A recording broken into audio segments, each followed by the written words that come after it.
Good day everyone. So for today's video, we're going to solve a problem solving.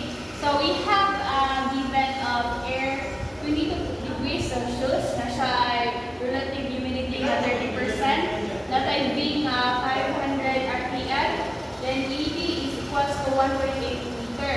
Ang solution is 2.5 times ED, so equals 2.5 times 1.8. So, i-solve din mo siya, makakuha din ta og ED is equals to 3.75. So, next is, we have a given of CFM is equals to 40,000.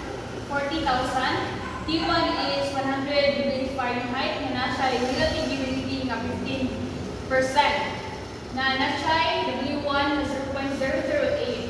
Ang W is equals to 200 pound per hour.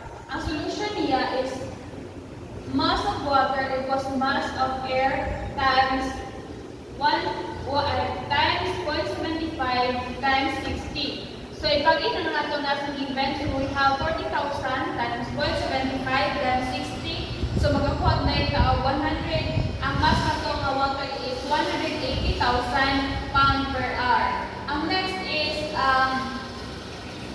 delta W is equals to 200 over divide 180,000, so magkakotag 0.0011.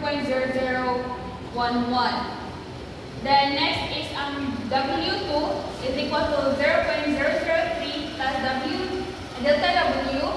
So, i-plug in na nato sa given. So, we have 0.003 plus 0.0011. So, i-calculate na to siya. Magkuha din ta ang W2 nga 0.00411. So, the next problem is we have a given of PF is equals to 22 degrees Celsius.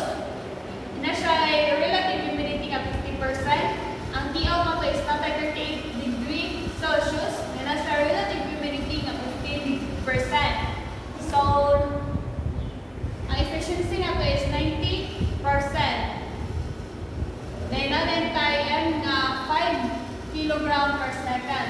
So, ang pagkuha sa another formula ng efficiency is equals to TC minus TF over TC minus TWB.